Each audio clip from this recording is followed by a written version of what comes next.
so happy you're here tonight for tonight's second Virtual Arts Pass engagement. Give thanks with Mary Jane Coker. I'd like to say thanks to Amanda Vanderstelt for running this tonight. She's on our tech team, so if you have any tech issues, you can put those in chat and ask her. You can also use chat, and Carly can relay that to Mary Jane while she's actually doing the activity. Mary Jane, you don't have to focus on the chat at all. Mary Jane Coker has been with ArtPlay for at least 4 years, if I'm not mistaken. She did our summer camps with us for many years. She's done multiple workshops. She is currently the art teacher for McAdory Elementary School and is changing the lives of those elementary students 10 classes a day. So y'all can take a deep sigh for her because she's actually seeing them in person right now. But she says it's going smashingly and they're taking extra precautions.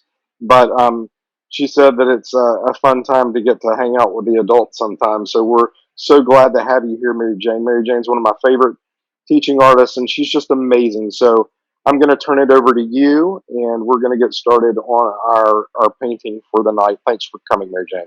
Awesome. Thank you. I appreciate it. This is the painting that we're going to be doing tonight, just on a smaller scale. And can everybody hear me okay? Just give me a thumbs up or not. Okay, good. Put this here. And I'm going to spotlight that. All right, so my canvas should be the biggest thing on your screen right now. Yes? Okay, good. All right, in your box, you should have gotten some white paint, some red and yellow paints, some blue, some lime green, some brown, and some black. And did I put gold on there, Heath? I don't remember. You sure did. Okay, good. And gold. Gold is a favorite of mine. And you should have gotten an 8x10 canvas. And in the instructions, I said go ahead and paint it black. Have you had a chance to do that? Awesome, awesome, awesome. All right, so the first thing we're going to do, we are going to do a sketch. And what I want you to do, I want you to use your smallest brush that you have. And you're going to wet it just a little bit. And you're going to get a little bit of white paint on a plate, on a bowl.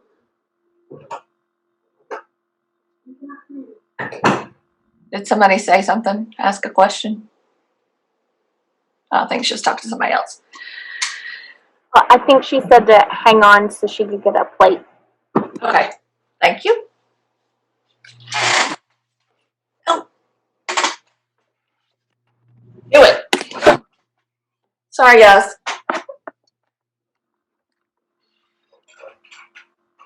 We need to get you some gaff tape, Mary Jane. Right? All of my tech stuff is at school because I'm having to do videos as well as teach in person. So all my tech stuff is there. Mary Jane, how's that going? The hybrid of school and in person and virtual. Let me tell you, I am worn slap out. I bet that's what I've heard from some other educators who teach elementary school, especially.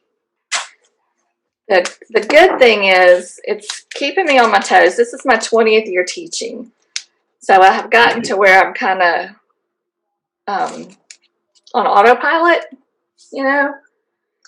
So it's got me to where I'm having to really plan ahead because I can't just wing it like I used to. That's such a good point, and you're embracing that and as best as you can. Right. Because I got to be prepared for those kids that are at home.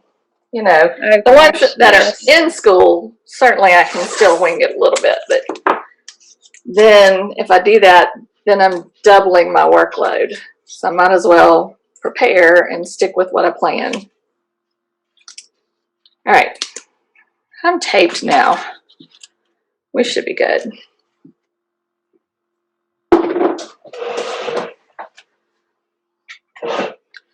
The Mackie is still not back. But I am building up my, I have a YouTube channel. I used to teach in Monroeville, Alabama, down in South Alabama. And they cut the art program. But I had made a lot of friends down there who teach. So I started a YouTube channel and I have kept videos going so that they could use in their classrooms. So this has helped me That's build. wonderful. Yeah. Where did you teach in Monroeville? I started the art program in all of the high schools for Monroe County. Okay. So Excel, JF Shields, J.U. Blackshear, and Monroe County High School. So, but then I got to know all the elementary schools and they didn't have art. So I started doing videos for them and uploading to YouTube so that they could share them with their kids. So this just gives me more to share with them and keep it going. Well, no, that's an incredible resource to them for sure. It just makes me sad that little kids don't have access to art. Because that was my favorite thing. Yeah. Obviously.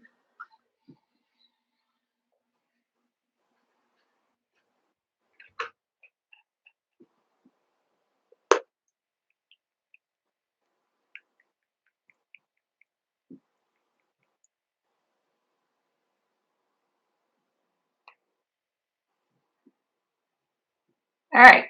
So one thing I need you to know is you do not have to have excellent drawing skills to be a painter.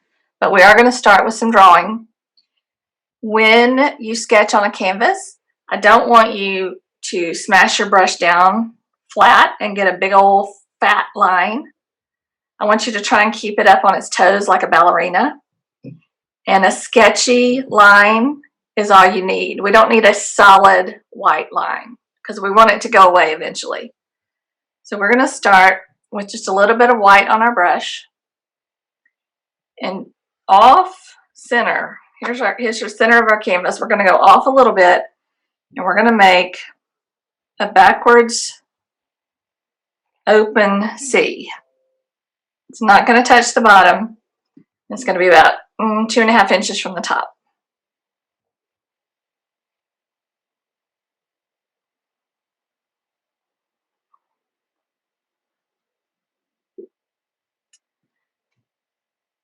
And you can see it's not a perfect line. It's not solid white. I want it to be light enough that it starts drying while we keep drawing. Up here, I'm going to draw just a little curly Q. That's where we're going to end our cornucopia. And we're going to take this one off the canvas because it's such a small canvas. And that's not a dig at Heath, I promise.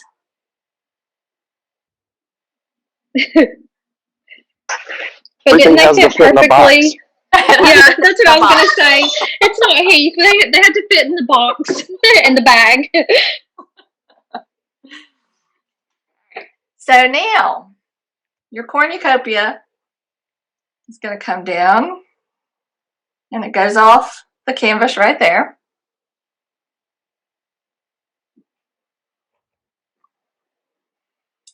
And it's going to come back on the canvas here.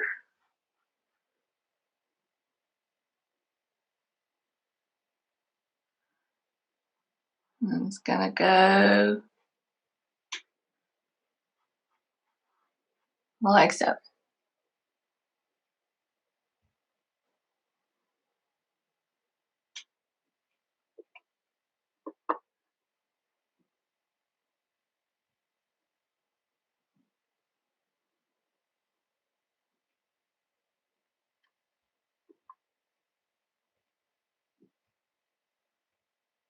Amanda, how do I get to the waiting room? There's somebody in there.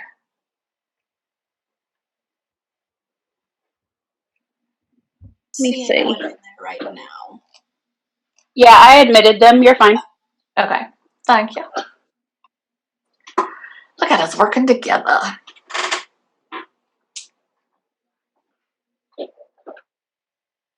Alrighty. So hello to our newcomer. We have started just sketching on our canvas. We're using our small brush and just a little bit of white. We're using the tip of our brush like a ballerina on our toes. We don't want a real heavy, thick white line. We want it to dry really quickly as we draw it. And I started with a little backward open C. And a little curlicue up here that goes off the canvas. And then drew the rest of the cornucopia lines.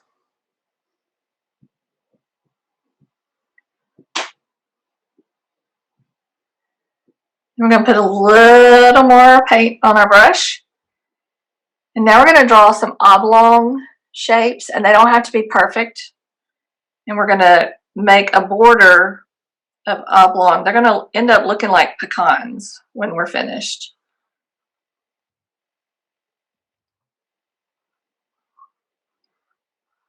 And they don't all have to be the same size. Mary Jane, is that pecan or pecan? I've always said pecans. I don't know what the correct Southern saying is. What is it? I think it's anything you want it to be. I say pecans. Cross between. Pecans, I like that. I will tell you, when I was in Monroeville in about October, I saw these big signs going up that said pecan house here. I got real excited. Evidently, it's a big market down there. Where are you originally from?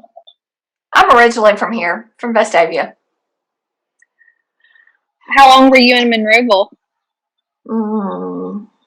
2 years, I think.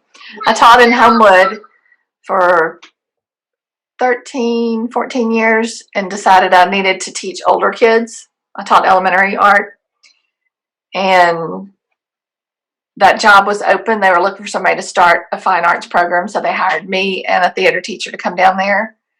And then that superintendent left after the first year. And then the second year, the superintendent decided they didn't really need arts down there. So back to Birmingham we came. Yeah.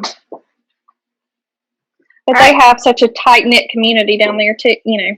Yes, yeah, they do. And the parents of the kids that were in our program loved it, and they fought really hard, but there was just no money for it. We were there on a grant, and the grant ended, and there just wasn't any money.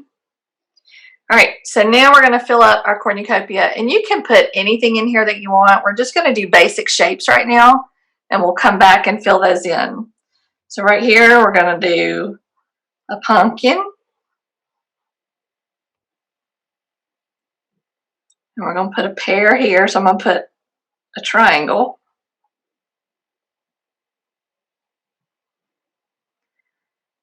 And we're going to put some grapes here, so that's going to be a rounded triangle.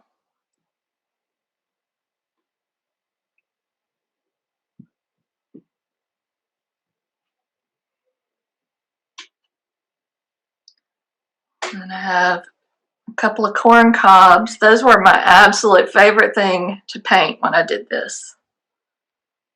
I thought I would hate it because you have to do each little kernel, but it was a lot of fun. And I'm going to do another pumpkin here. And he's going to go off the canvas.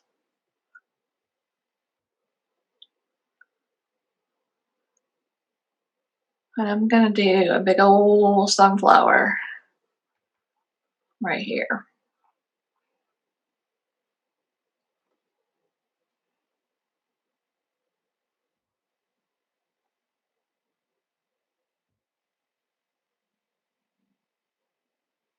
And if at any point I start going too fast, just unmute yourself and go, hey, stop.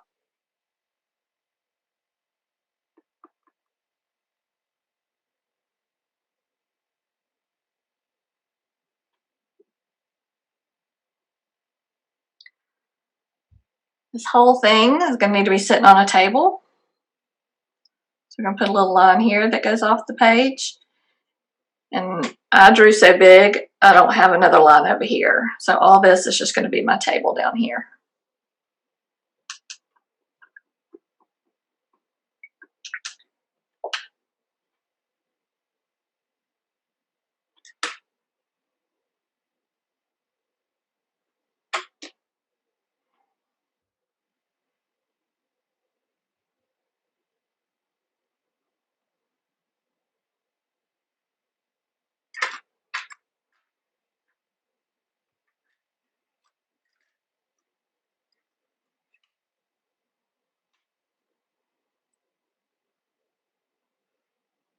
Did we get a turquoise color?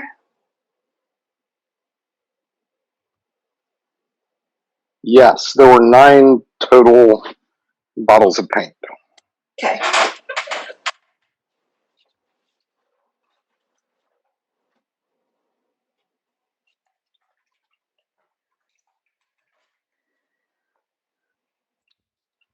Once you have your sketch done, and you won't need this much, you're going to need a little turquoise with your white, or if you want to do a different color for your table, you can certainly do that. But your cornucopia is going to be brown and gold, so keep that in mind.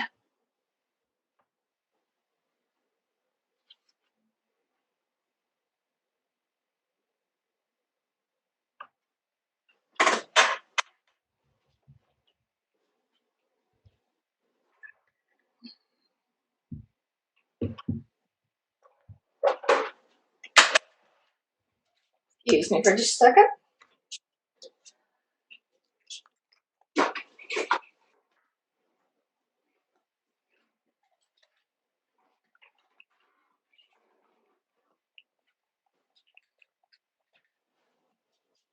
What was the other color? All right, so for your table, here's what I do. And I'm using a little bit larger brush. I load it up with my turquoise, and I go back and forth like an X on my table, and then I pick up white. I don't wash my brush at all. And I don't blend it in all the way. I like it to have a little textured look. And on the painting that I did, I don't go all the way up to the line. I leave a little black showing. I do paint over the table line, and I leave black on the other side.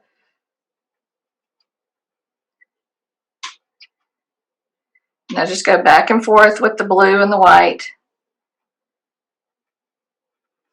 And I like to leave a little edge of black around the canvas, the edge, but it's up to you what you want yours to look like. I'm trying really hard to loosen up my painting. I'm very rigid and very perfect with my brush strokes, so I'm trying really hard to loosen up.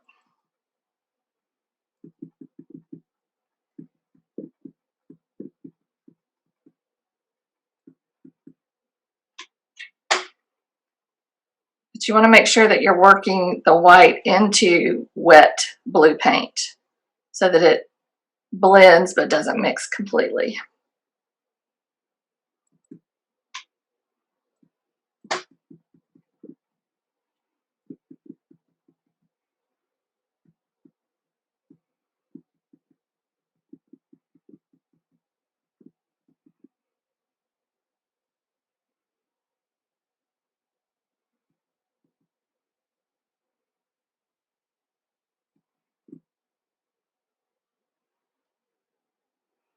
And if you get too much paint on your brush, just wash it and dry it.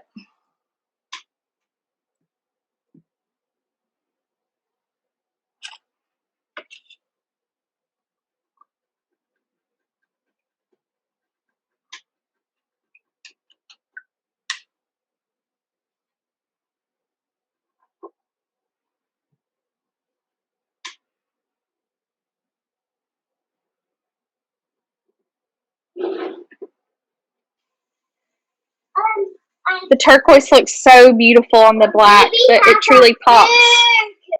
That's why I love painting on a black background.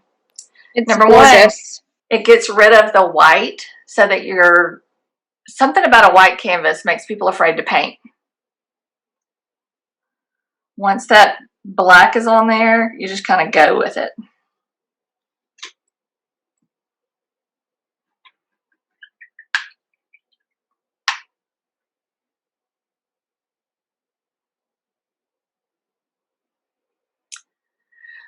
All right, while y'all are working on that, be thinking the next colors that you're going to need are going to be your brown, your black, and white. And I'm going to use the same white. I'm just going to work around my blue. If I were smart, I would have just used the edge of the white.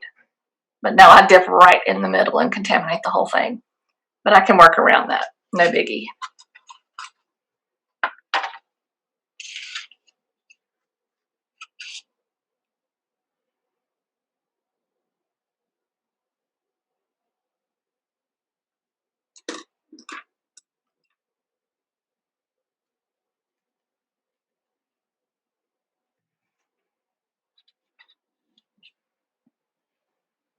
Mary Jane, you paint a lot, but what is your preferred medium as an artist? What do you love to do the most? Charcoal. My absolute favorite. I love drawing and working with charcoal.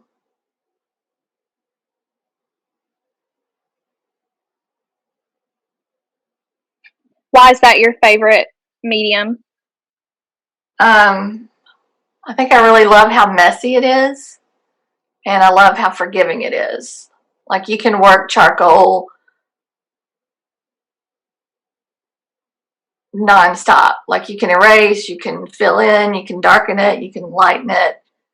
It's just fun and very forgiving. Even my little kids are successful with charcoal. It's an easy way to show light and shadows.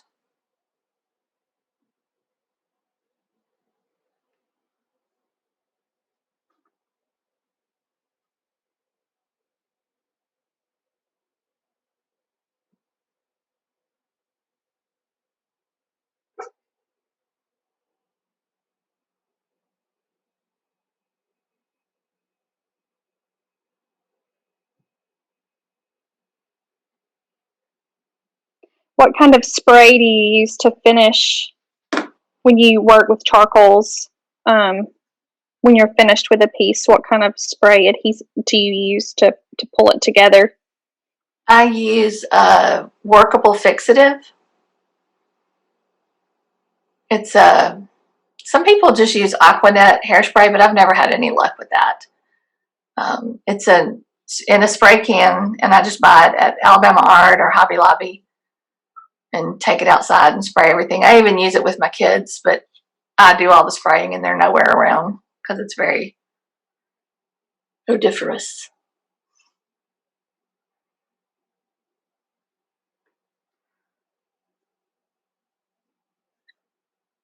Alrighty, so now I'm going to show you the technique that we're going to use on the sections of the cornucopia, and then I'm going to turn you loose to work on those.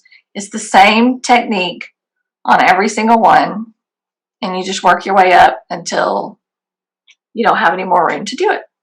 So I've got my brown and some black, so I'm going to put a little bit of the brown over here and a tiny little black.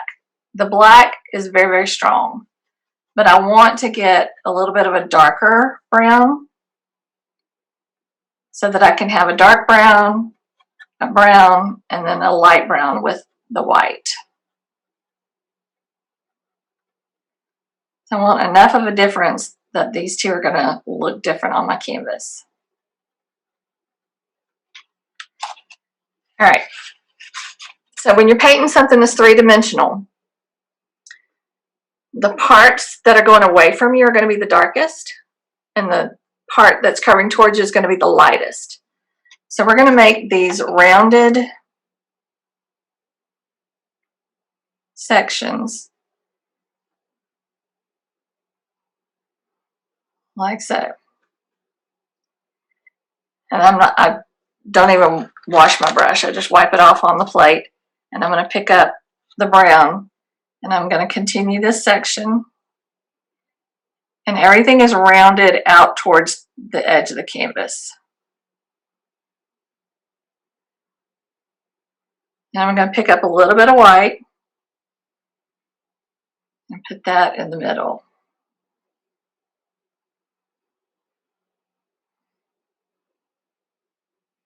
And it's going to take going back and forth. Like you might get too much on your brush, or it may need to dry a little bit and then come back and darken this up some. And then in between each little section, you want a dark area. So you don't want to leave the canvas dark. You want to actually paint a little dark area. And then as you go back, these are going to get a little skinnier and a little smaller. So I'm just going to go ahead and draw them so you can see what they look like.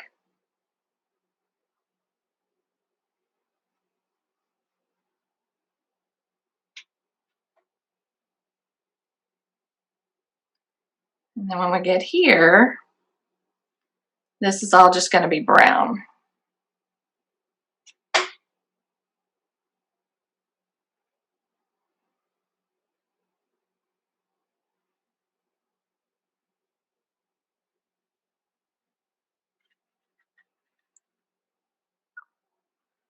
So dark on the edges, lighter in the middle.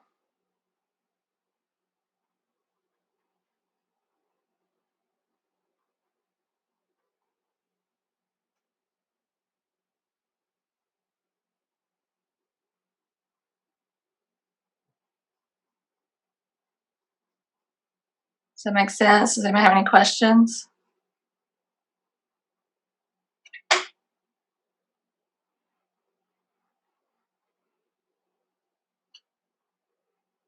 And all it takes is a tiny bit of white on that brush.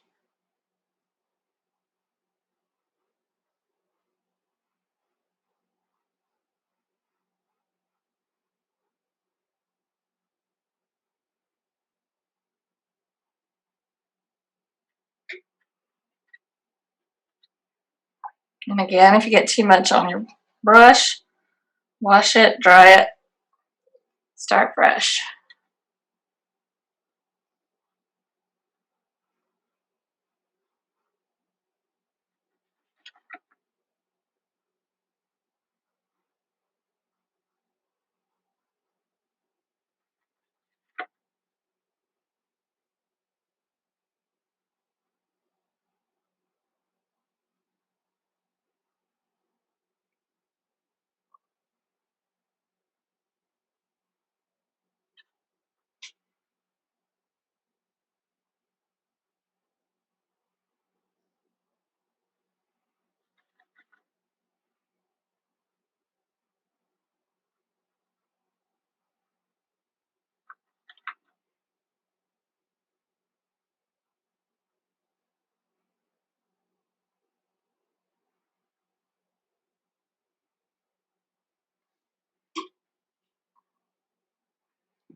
How's everybody doing? Everybody feeling good? I'm relaxed watching Mary Jane paint. Are you not painting with us? No, not tonight. Oh, man. Everybody's in the zone. This is my favorite part of painting with kids, too. They come in all riled up from PE. We start painting, and they're like, just get silent.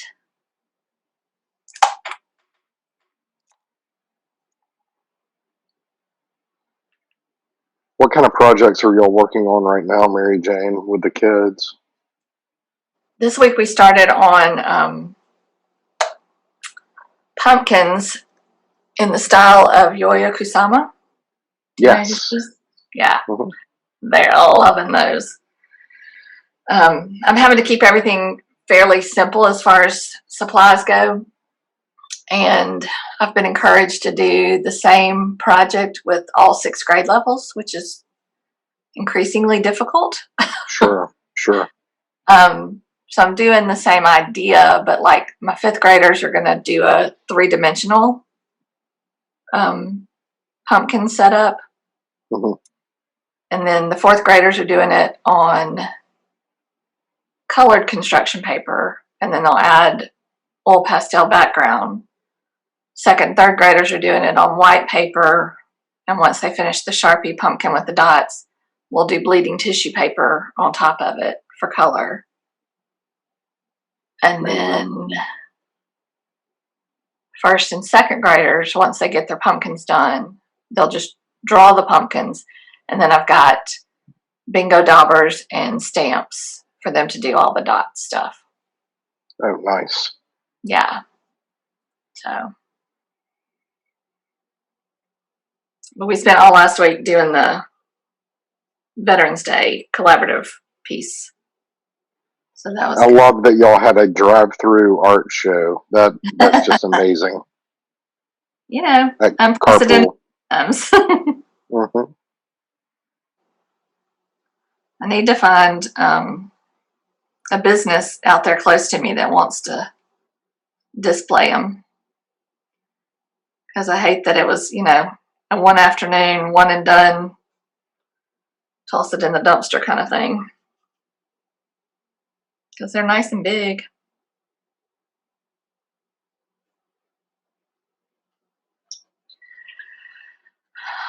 Alrighty. I'm going to unspotlight me.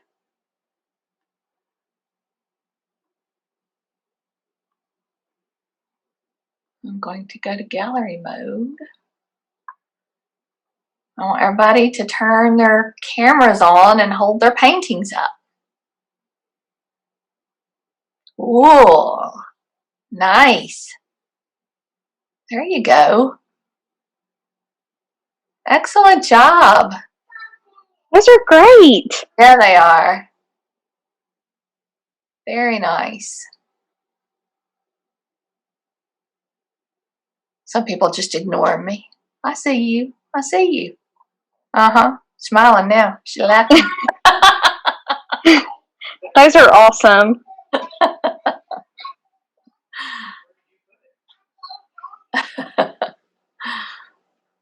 Alrighty. So we're moving on. That's why I wanted to see, because you could play with that all night long. We're going to let that dry. We're not finished with it yet. So we're going to move on to the pecans. Same idea, but we're going to start with brown, straight up brown. And you want to paint a pecan brown. And again, you want to work with it while it's wet. And then we want one side to be darker. And you can pick the side. It really doesn't matter. One side's going to be a little bit darker.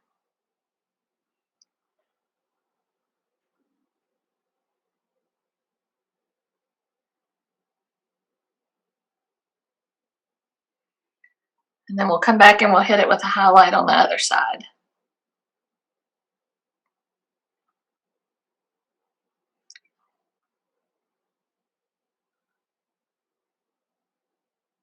So if you want to just go through and paint all of them brown, you can do that, whatever your technique is. It's your cornucopia.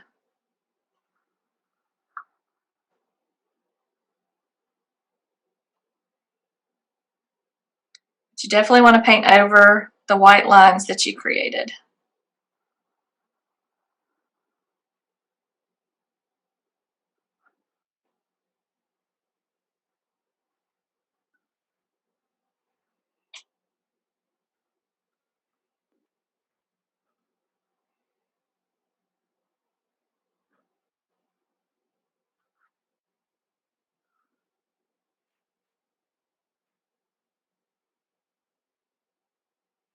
And yes, I know I drew a flower over these pecans, but once it's dry, we're going to paint right on top of them.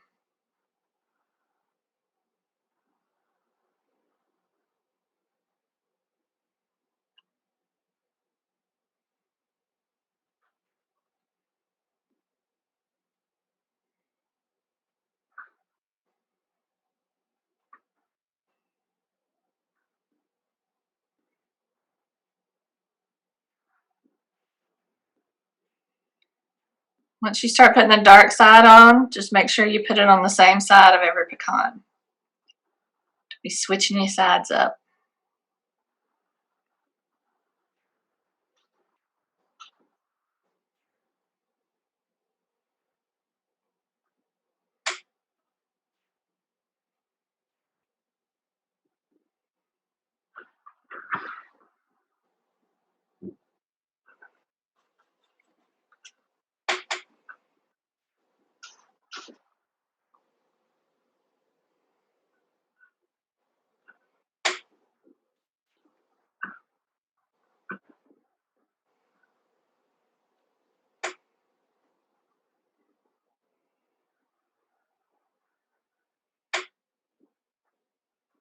You're going to come back and you're going to hit it with just the tiniest bit of white on that opposite side. Going to blend with that brown very, very nicely.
All right, when you get those pecans done, you are going to need some orange. To get your orange, want some red and some yellow, and then in between, you're going to mix them just a little bit to get you a nice orange, but you still want to have some red and some yellow to work with.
Okay. This little guy right here is going to be a pumpkin. So we're going to start with some red, not a lot, just a little bit. And we're going to put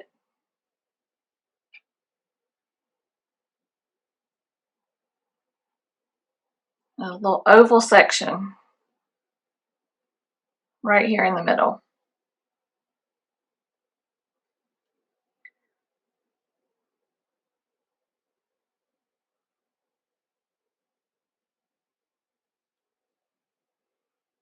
We're going to change the shape of this up in just a minute. I've outlined my circle, but then I've added a little oval shape here.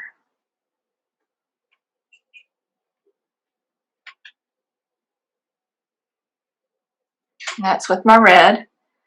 And I'm going to pick up my orange. And I didn't wash my brush. I can just blend. And I'm going to paint this section orange. And I'm going to let that orange blend with the red on the edges.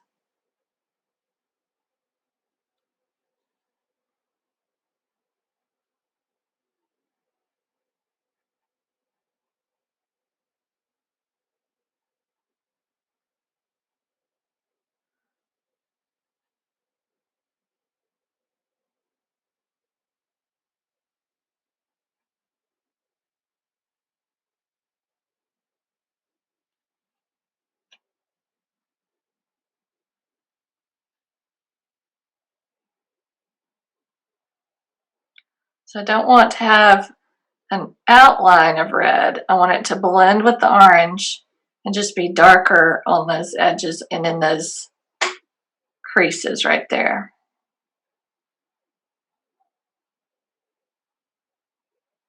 It just kind of defines our little pumpkin sections.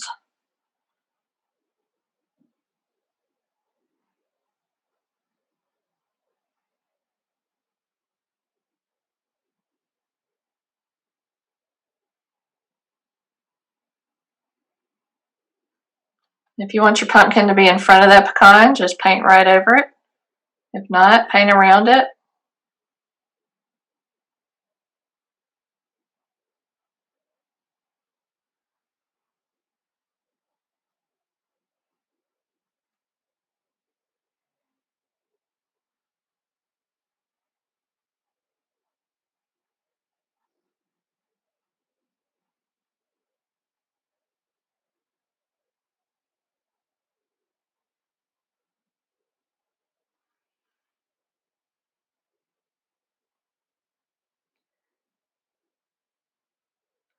Once you get all the black and the white lines covered up, we're going to let that dry just a little bit.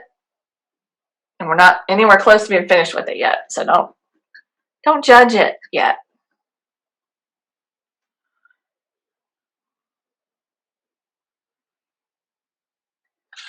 I'm going to do the same thing to this little guy up here. He's a pumpkin too.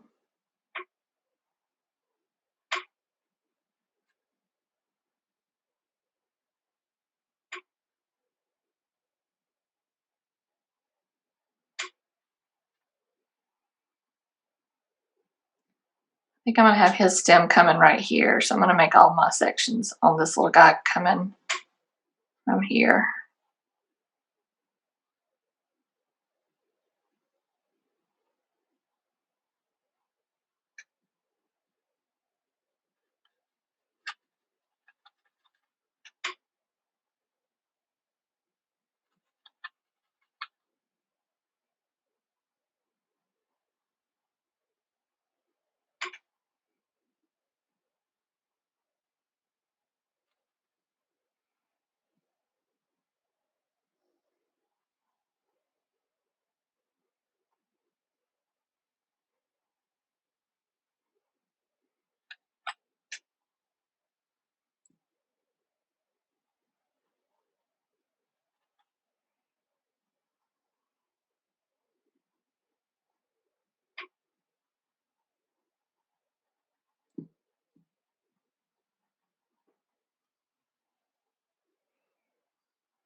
Once you finish putting the base coat on the second pumpkin, go back to your first one, grab a little yellow,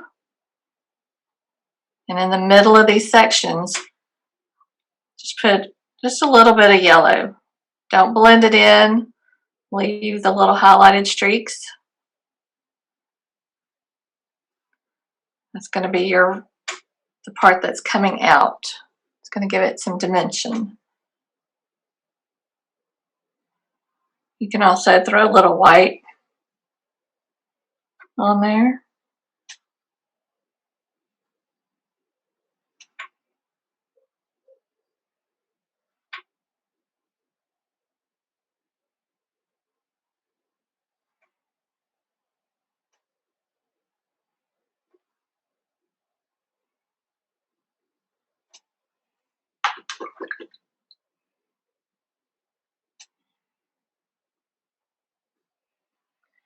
If you want to get really crazy, pick up a little bit of that turquoise, throw some of that on there, just a little bit.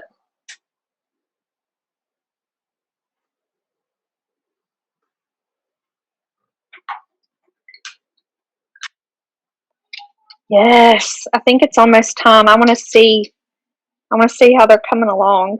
Want to see everybody? When we get to a good point after that turquoise, if people Right. got adventurous. That turquoise gets a little different.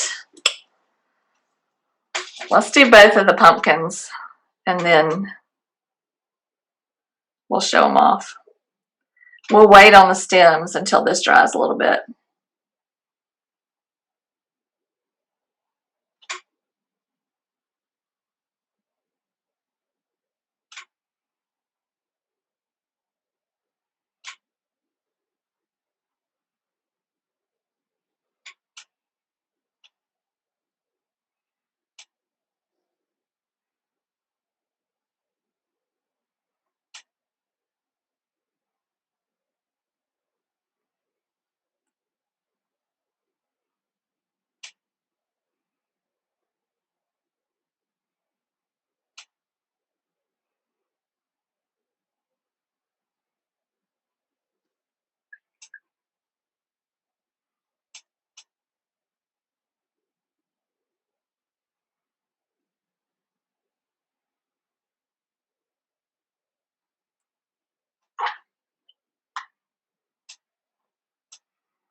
All right, how we doing, friends?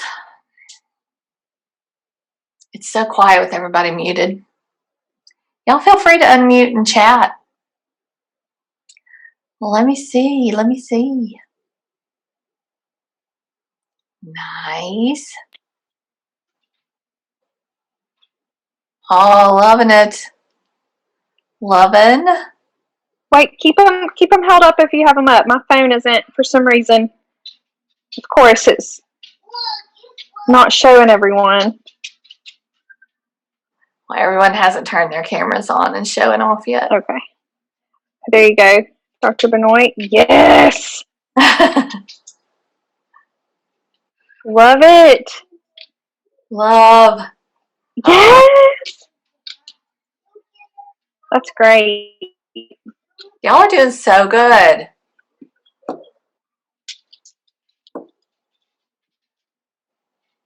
Martha, if you're talking to us, we can't hear you.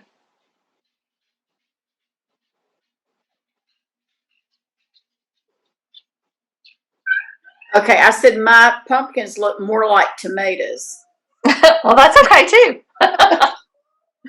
We haven't put stems on them yet. Don't judge those poor pumpkins. These are unprecedented times. Or maybe even apples. Could be apples. Possibilities are endless. Absolutely. All right. Are you ready for a pear? The pear is quite possibly my favorite. You're going to need a little bit of your lime green. You're going to need a little bit of purple and yellow and red and white and turquoise probably.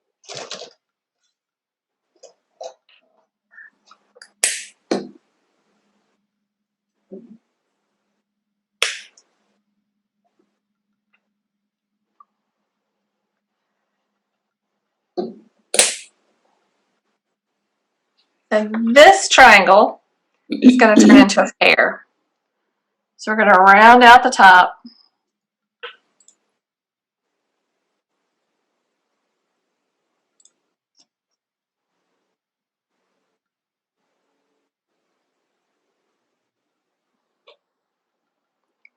Give it a little pear shape.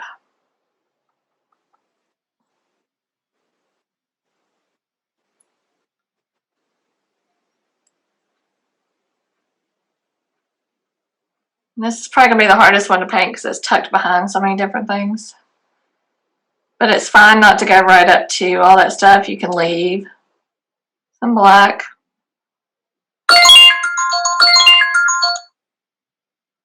That's our 1 hour mark, just so you're aware.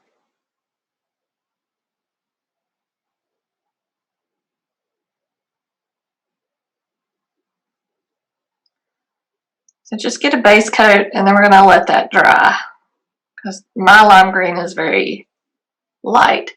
And if you don't let it dry and you try to put more paint on top of it, it's just going to pull the paint off. So we're going to let that dry. While that's drying, we're going to work on grapes.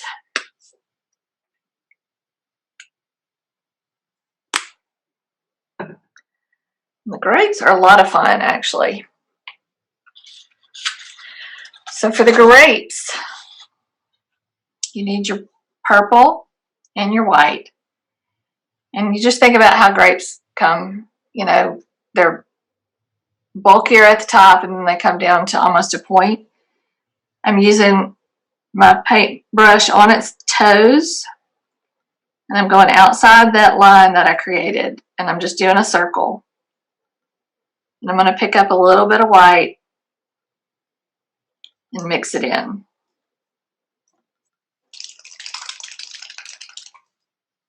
I love that sound. I don't know who that is, but I love that sound. Some of my paints are pushing the limits of usable. They're kind of old, so I understand that. really mix them. You don't want to put them all in a line because they don't grow that way.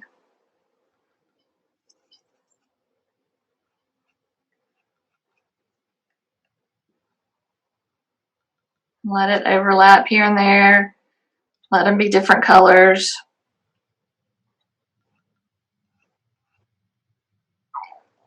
The ones that are down closer on the bottom can be darker.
All right.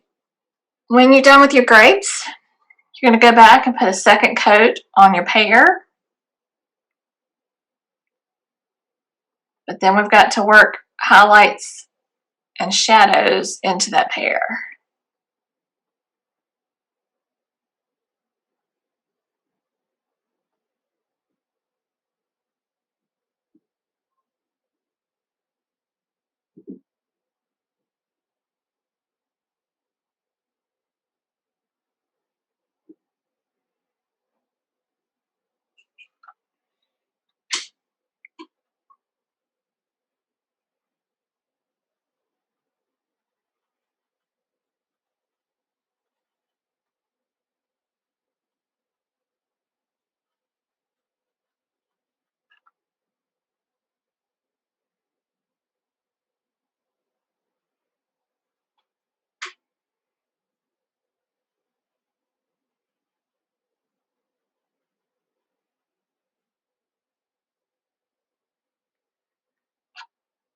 Once you get the second coat on, I want you to mix a little bit of the green with a lot of white to get just a very light lime green.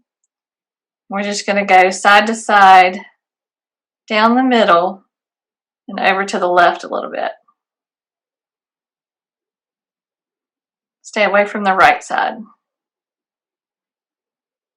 And you don't even have to go all the way to the left. I'm just going to hit it with the highlight. Notice I don't have a straight line there. I was just kind of doing my brush like this.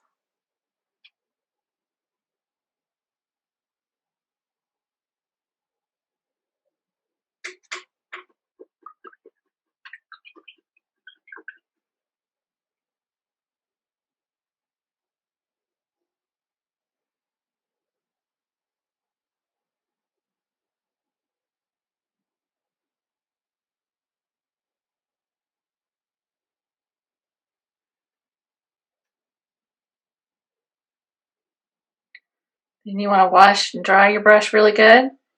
Put nothing but white on it. And hit this side with pure white. I don't know if you can really see it very good on there.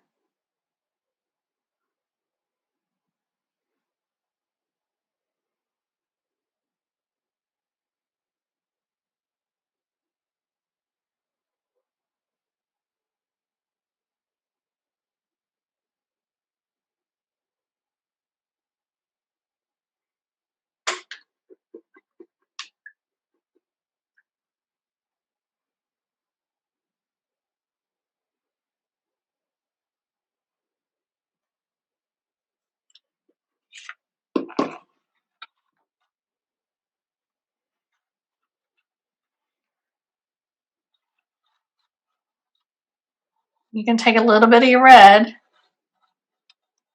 and mix it in with your purple.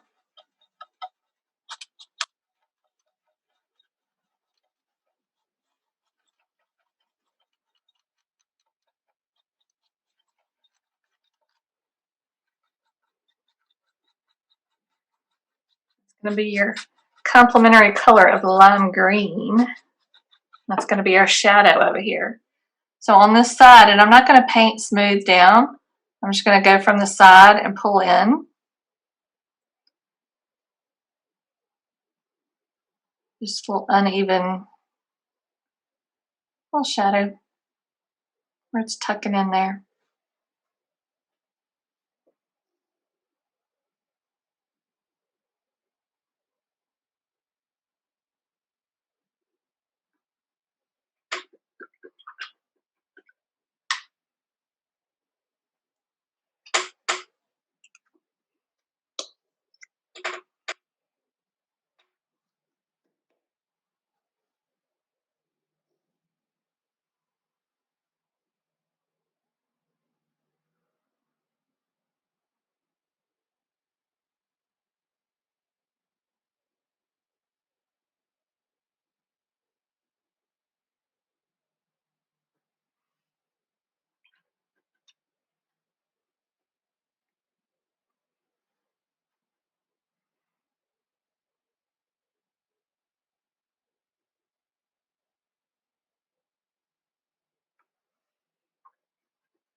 So nothing on your pear is left smooth or straight line. And everything's kind of brushing in towards the center. And we'll come back and put a stem last. All of our stems are going to be last because we have other stuff beneath them to paint.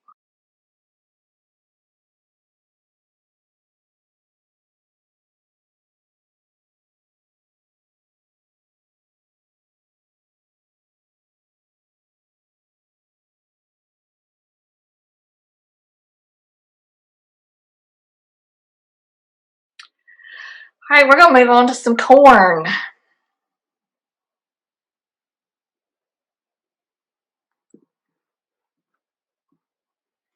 All right, so this corn cob right here, we need to put down a background base coat. So what I want you to do is take some white and take a little bit of yellow and mix it in. You want a very light yellow.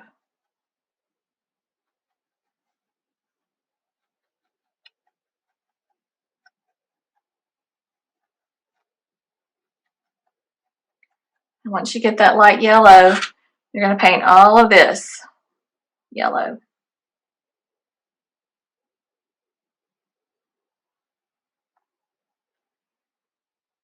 And it doesn't have to be solid. You don't have to worry about covering all of that black up because we're going to go back in and paint kernels.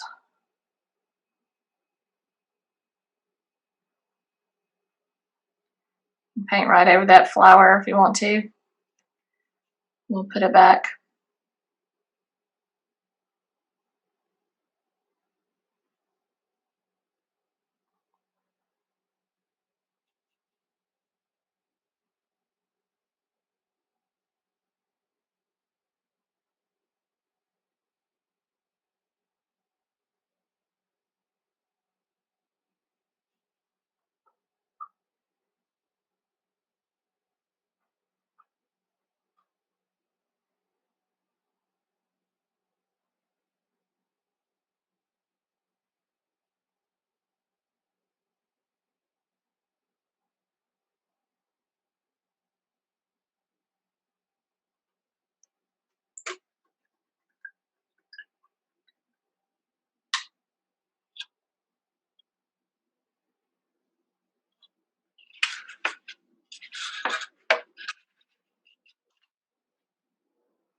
This corn cob here was painted one of those harvest color or fall colors, I guess. So I mixed red with a little bit of purple. But this one I am going to paint around the flower petals because it's so dark it would be hard to paint over.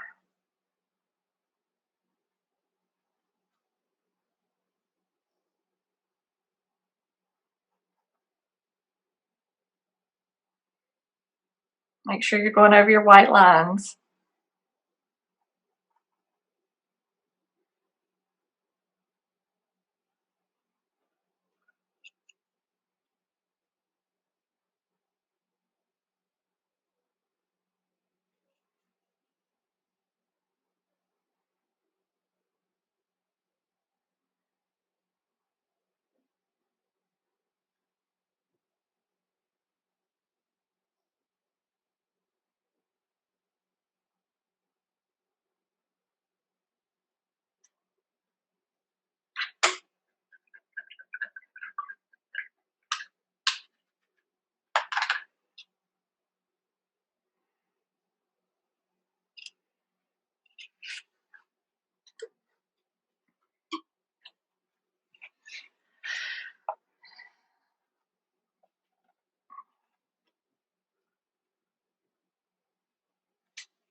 All right, so here's how you paint the kernels. The medium-sized brush, the round one, is like the perfect size when you squish it down as a kernel of corn. So with my white, I put about this much on my brush, and I start up here and just make a kernel. Can you see that? And I didn't even worry about if they were in a row, although you can do that. And then I would switch up and put some yellow in. I took some of my lime green and my turquoise and made a green and put some of that in there. And I just kept alternating colors back and forth between these three colors until my corn cob is filled up.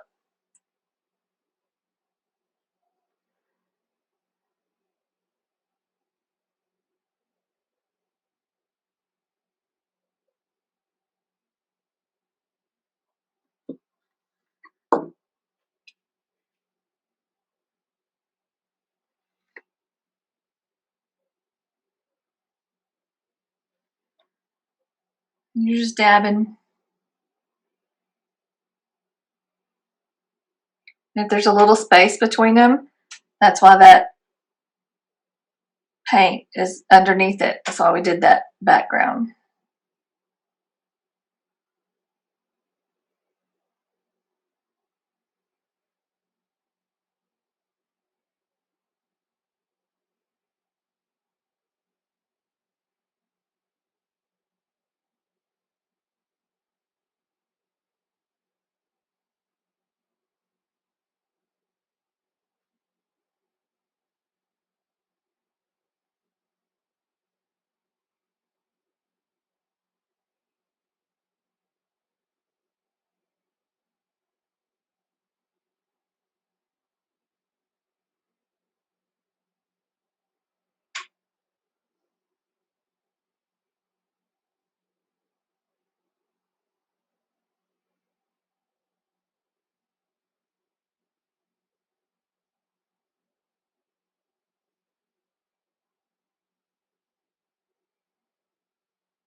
And go over that line a little bit. Don't feel like you need to keep that a straight line. This edge right here.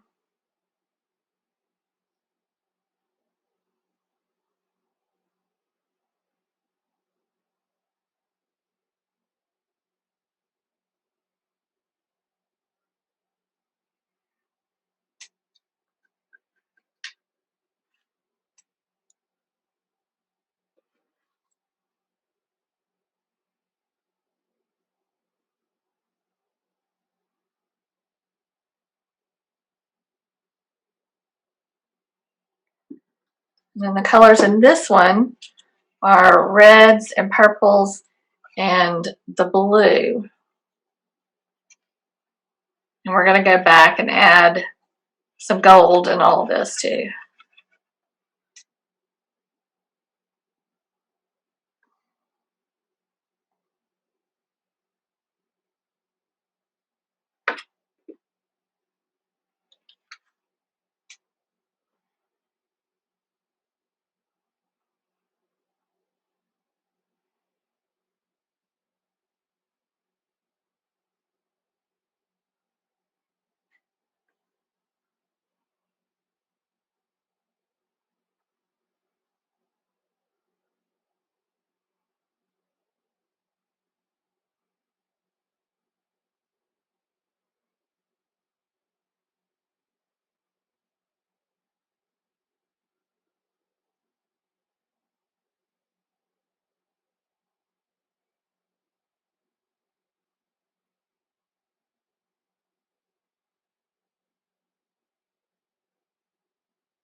All right, friends, I'm going to put a stem on this pumpkin because there's nothing around it drying that I need to worry about.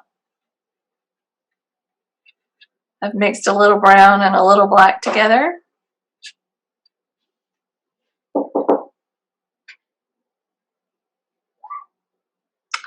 Must be my Amazon. Not right in the center, but off to the side a little bit. I'm going to put, you probably can't see that, that's tiny. I drew a little ellipse just off to the side, a little diagonal. And on either side, I'm going to draw down to the pumpkin and then just paint. But I'm going to let this grow into the pumpkin.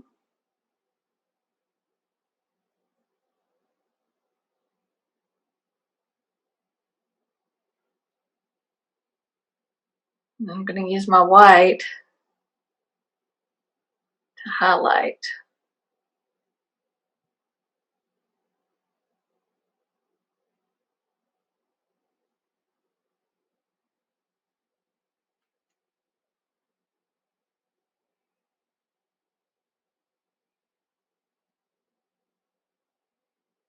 Sorry, this is really hard to do holding this up.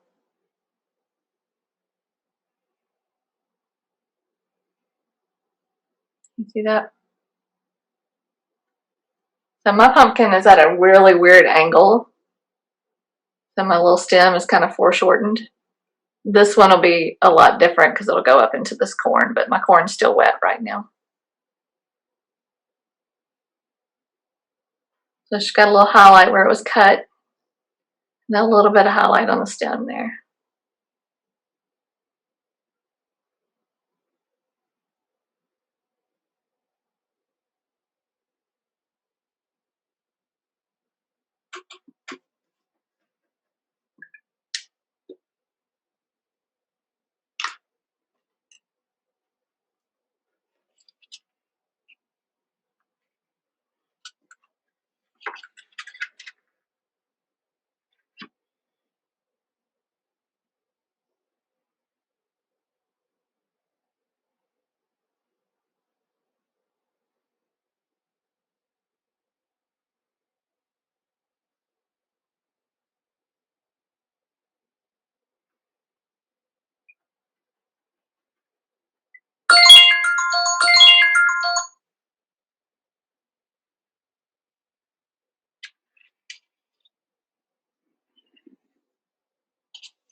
Alrighty, time to attack the flower. And this can be any kind of flower that you want to do. Remember, we want it to go over and be sitting in front of this little area, over this corn, over, I think I still want my pear to be in front. So maybe that petal's going to be behind the pear. Be your choice. You can change the shape of the petals if you want a different kind of flower. You can change the color. Matters not to me. Yellow typically does not do very well unless you add a little bit of white to it.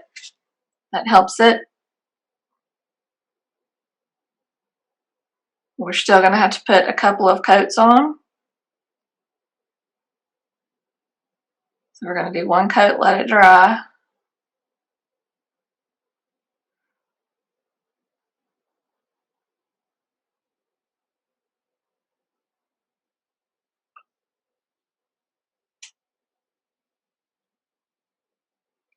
Be careful around this red corn cob, but if you pull some in there, it's not a big deal.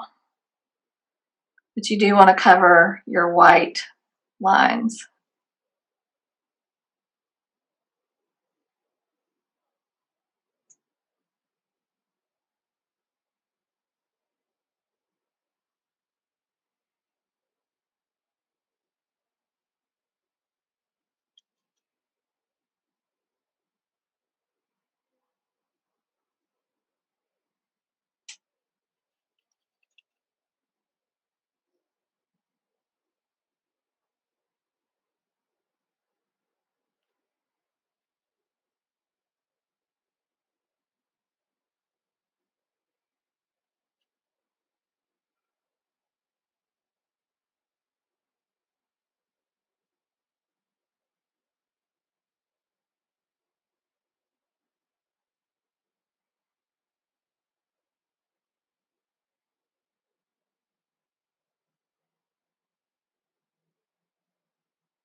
Once you get that much done, we really need to let it dry.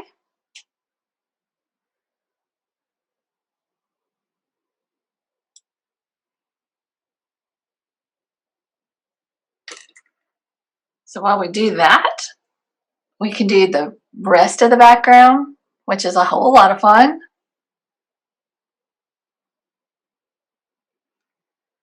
So if you will look here for just a second, what you need is your bigger brush. And again, you can do your background color any color you want. It does not matter. But your bigger brush, I'm going to use the white. And I'm going to work in smaller sections.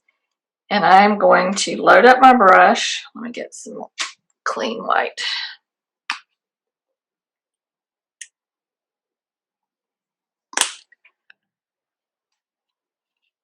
I'm going to load up my brush.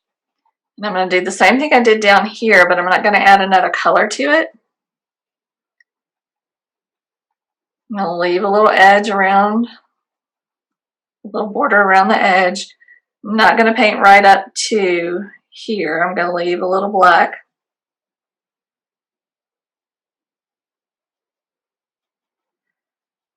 But before I move on, I'm going to flip my paintbrush upside down and I'm just going to scribble. And I'm going to paint some more. And that just gives you this really cool texture. But if you do it and hate it, you just paint over it. No big deal.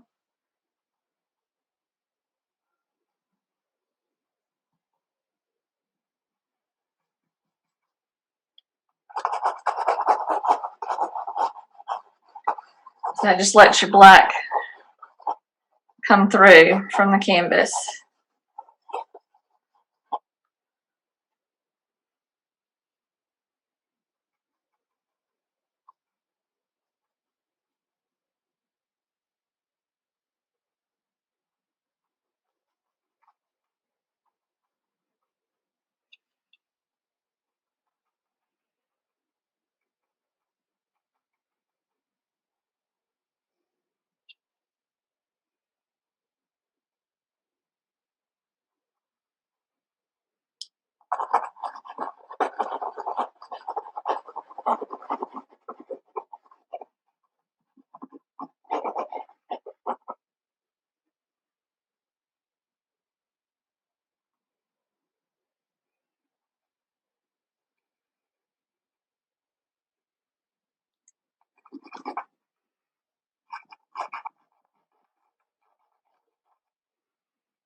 And there's no rhyme or reason to it.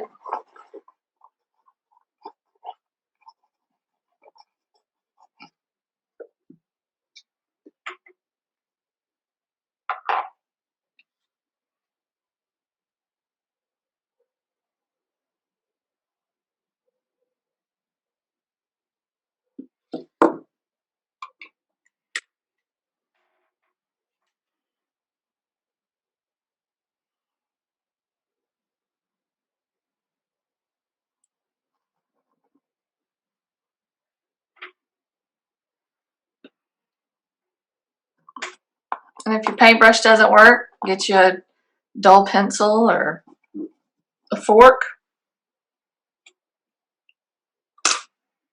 Whatever you can think of.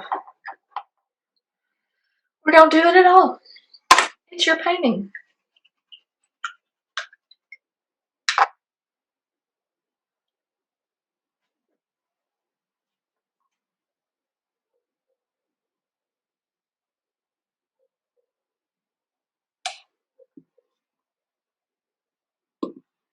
Focus.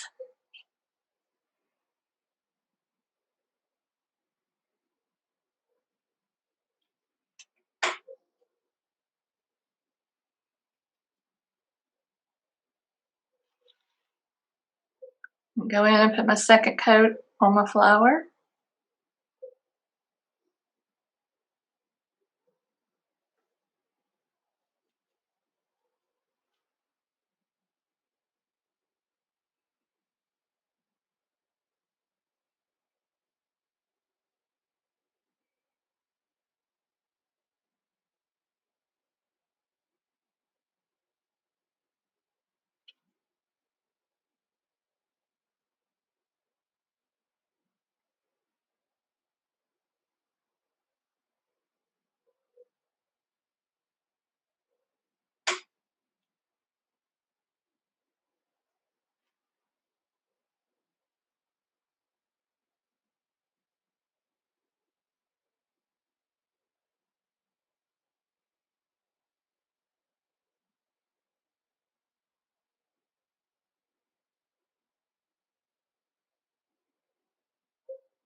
When that dries, I'm going to come down here and do a stem on this pumpkin.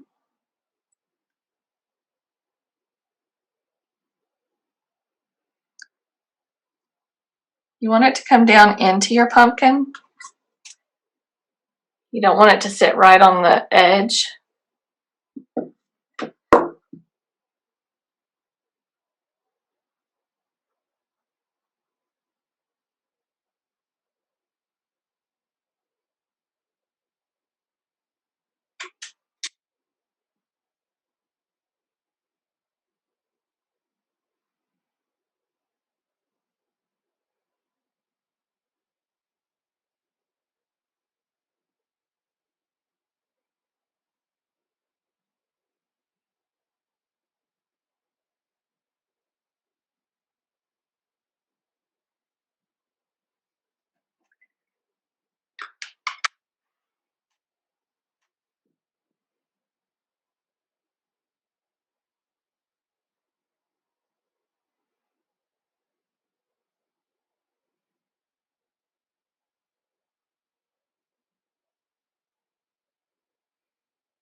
That flower's got to dry a little bit more before we can continue. So go ahead and Get you some gold on your plate. We're going to start adding some final touches everywhere except for the flower and the pear. And I use my bigger brush just because it's easier for me to have a light hand if I'm using my bigger brush. If I have my smaller brush, I tend to press down harder. So what we want to do, I'm going to use the gold to pull out some highlights and just zhuzh it up a little bit.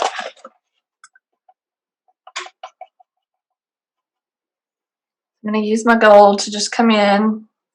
And again, I'm trying to keep my paintbrush up on its toes like a little ballerina. Ooh, that gold. All right. It's beautiful. Yes, it's making it pop. Absolutely makes it pop. So I'm going to hit it on the top of the cornucopia. And then just not do a solid line around, just hit some spots. And then I'm going to hit some of these pecans.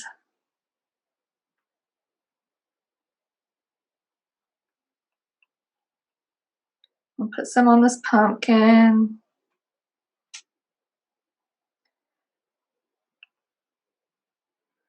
I'll hit some of these grapes, not all of them. If you've got somewhere on your painting that you hate, cover it up with gold.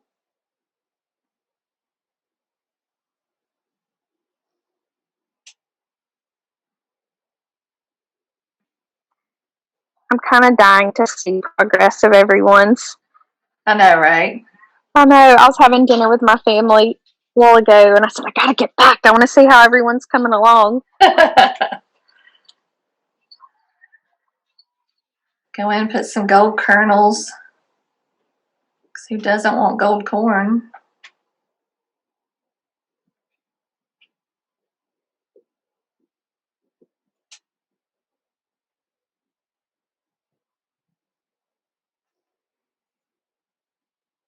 Put gold on your pear.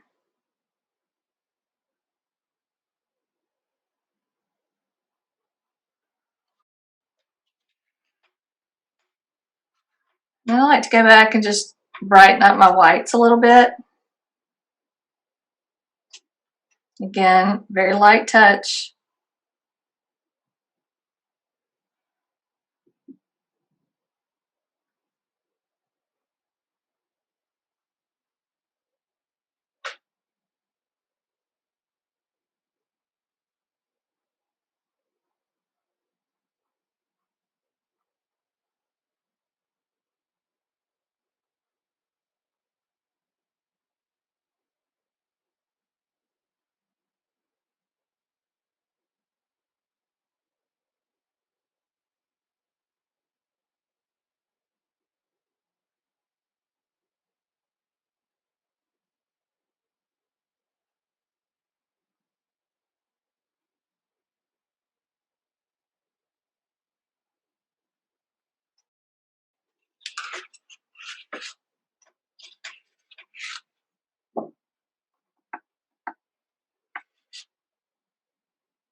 I also like to brush a little bit of gold on the table. And I've got just a little bit. It's almost a dry brush technique.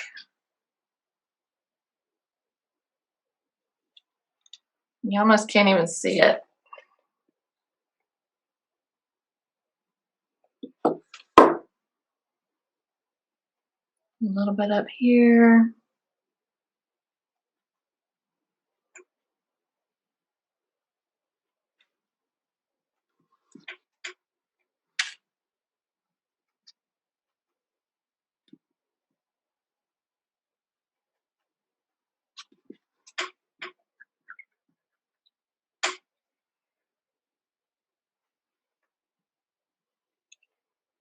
I like to tie a little bit of my blue up here as well.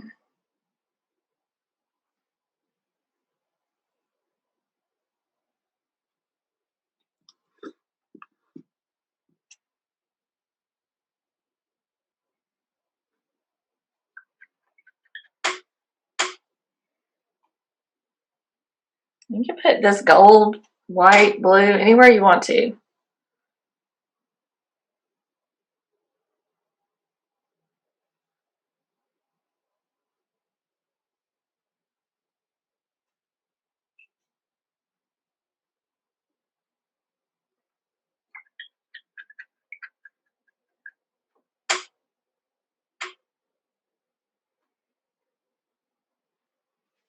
And by now, we should be able to go back and play with our flower some more.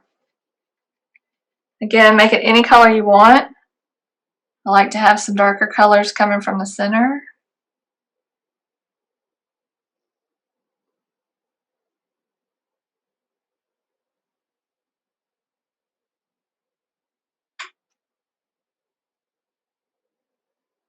I'm not really much of a flower person, so I don't even know if this flower exists except for in my head.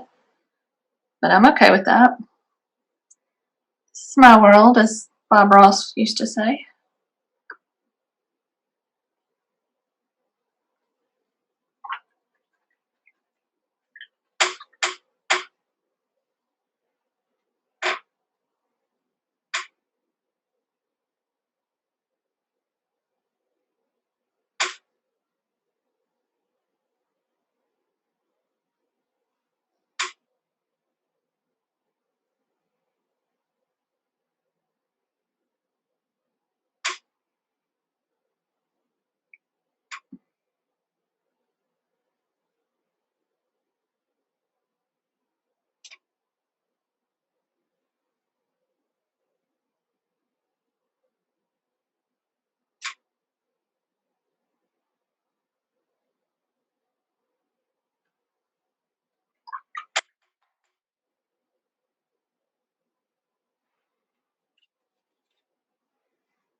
And then don't forget your very center.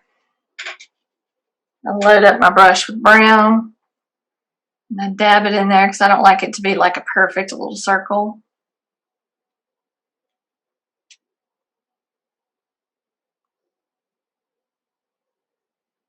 And I put some black in there.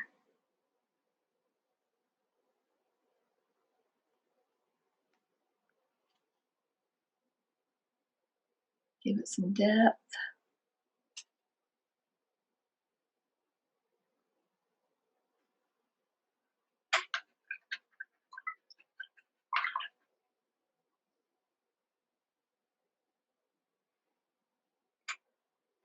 I'll hit it with teeny tiny bits of white.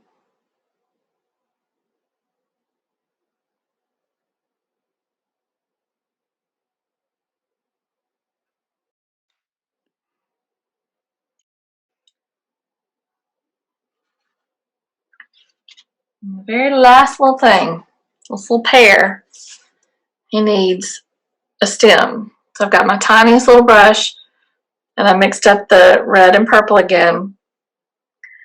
And I'm going to start up here and make it skinny.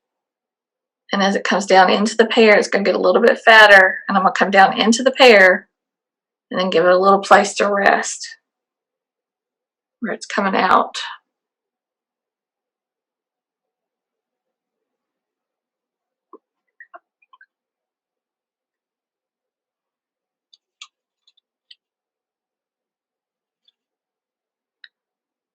And the shadow's right back behind it.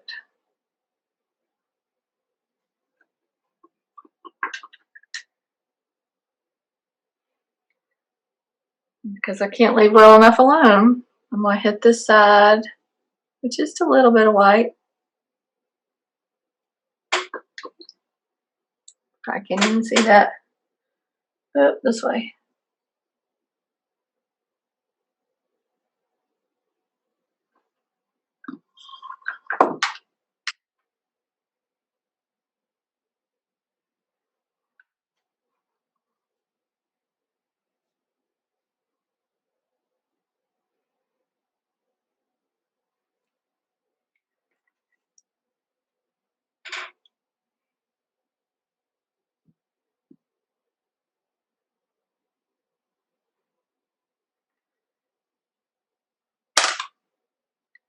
And the best way to tell if you like what you've got going on is to take a picture of it and look at the photograph. You'll see stuff that you missed. You'll see stuff that you want to change. And it's really easy to change stuff with acrylic because it dries really quickly. And then you can just paint right on top of it. It doesn't mix once it's dried. Now, on the big painting, I wrote thankful down here on the table. You could do that with Sharpie. You could do that with paint pen. If you wanted to do it with paint, use your small brush. And I will show you how I do it.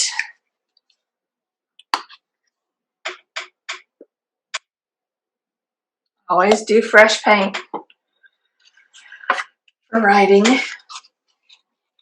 And I mix a lot of water to get it like an ink consistency. And I roll that brush around in it. And I definitely keep my brush up on his toes like a ballerina. And I write the whole word out, regardless of whether it writes completely or not. I go ahead and write it.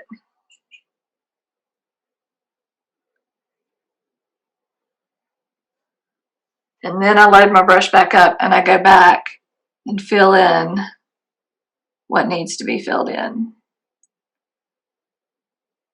But I make sure I go ahead and get it all written out so that it's in the handwriting that I want it to be in.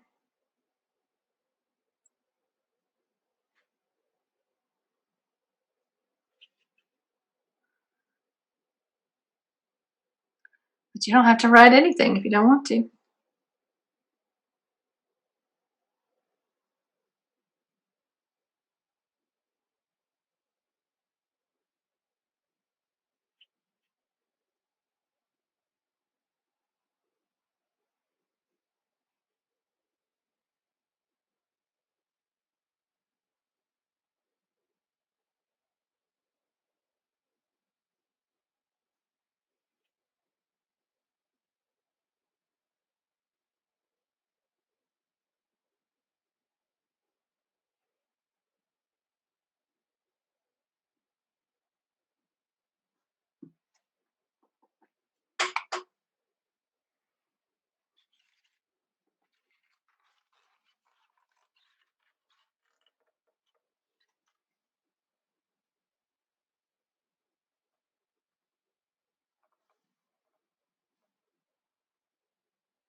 And that, my friends, is our thankful cornucopia painting.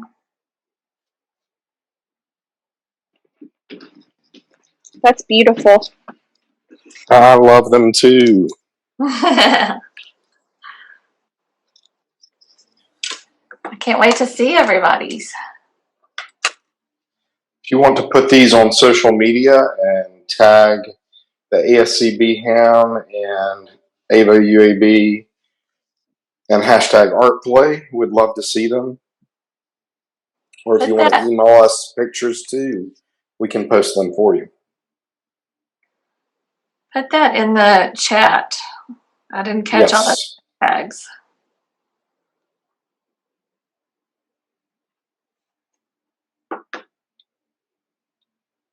Can everybody show us yours? I want to see them. Yes, please.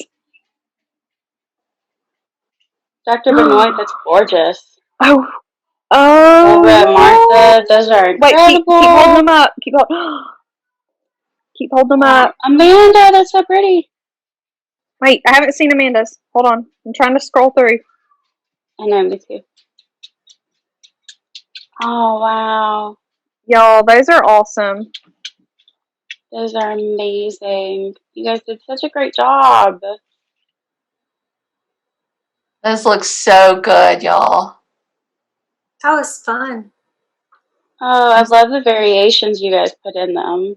Yeah, me too. Yay! Well, thank you so much, Mary Jane. You're so welcome. Thank y'all. I hope you enjoyed it. I hope you'll do another one. Yes, it was great fun. Thank you. Great fun. Thank you. You're so welcome. My pumpkins. Great job, y'all. Those are Thank you. persimmons. Your pumpkins are what? Persimmons? Yes. Love it. My pear kind of almost turned into an avocado. It happens. That'd be okay too. Aw. Well, Mary Jane, as always, thank you so much for your talent and your willingness to share that with us. You are so welcome. It was so nice. I've had such a stressful couple of weeks. I am president-elect for Alabama Art Educators Association, and we have our virtual conference this weekend, which I'm in charge of. And we've got over 100 people coming to a Zoom conference. Wow. So I've been working on that all day. So this was kind of nice to let go and paint and do. So thank you for that. I appreciate it. we can't wait to see pictures on social media. I know, me too. Do y'all have any quick questions for us or for Mary Jane?